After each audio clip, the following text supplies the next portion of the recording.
Okay, here I am in Lightroom. As you can see, I've taken the 39 photos. I took over a 1.5 hour period time frame.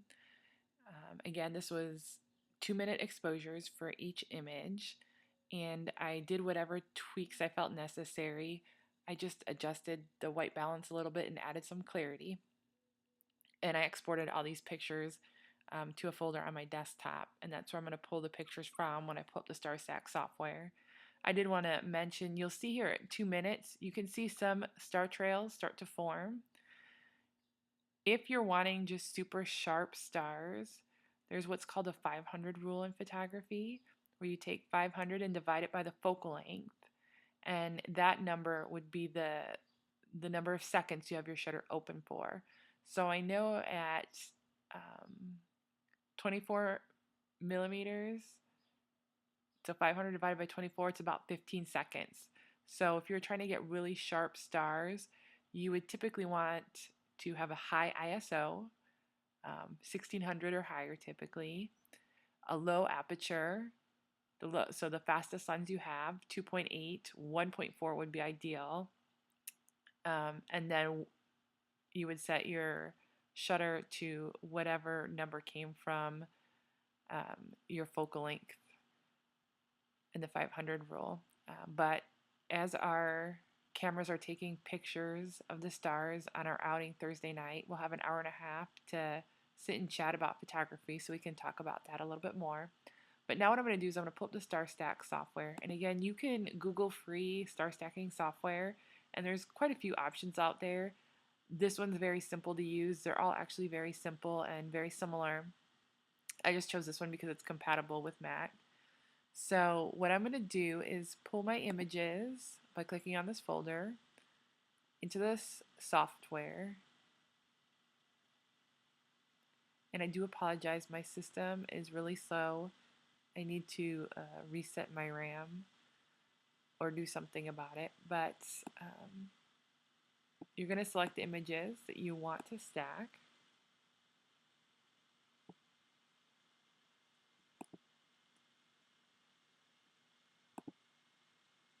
And they're all going to be listed over here in this left-hand side.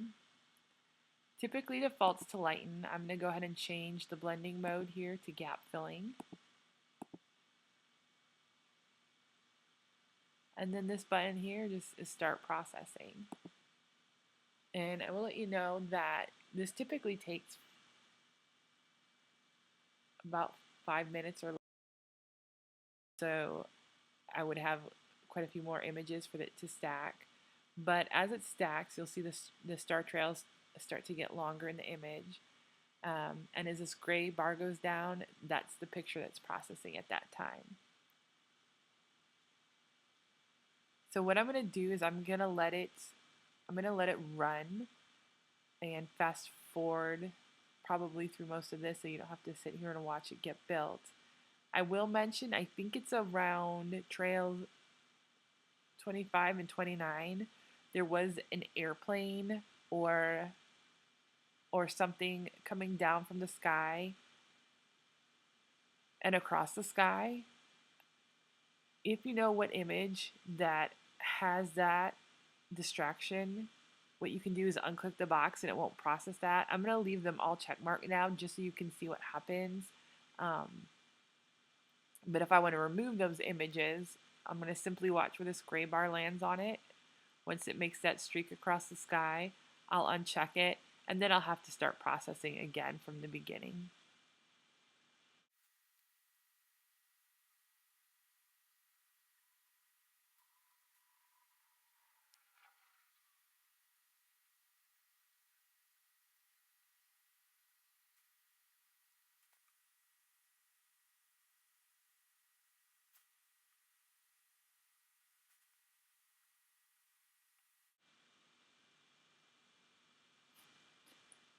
So here you can see the streak coming down.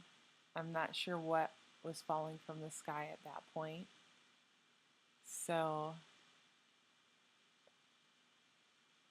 what I would do is uncheck these boxes and then start processing over and that would remove this from coming down here.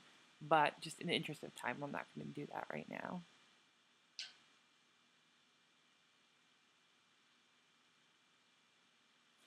And this was here a plane, I believe, that went through it. So that um, I think that was 29. That one I'm going to remove in the final image as well.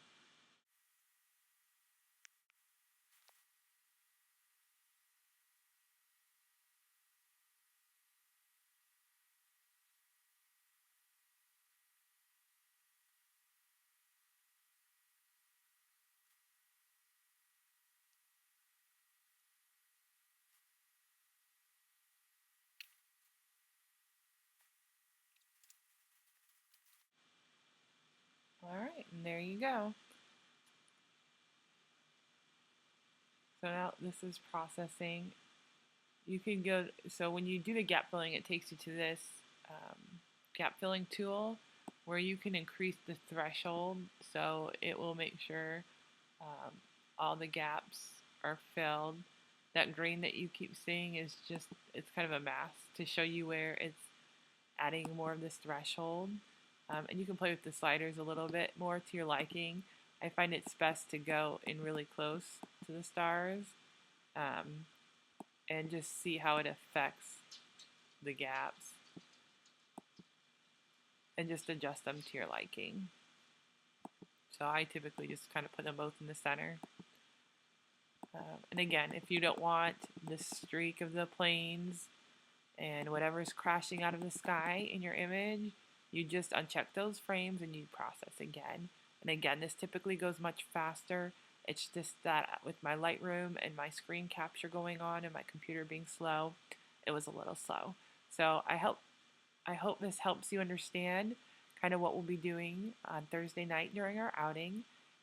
Again, if you have any questions, Warren and I will be there to help you guys out. Otherwise, we're looking forward to it.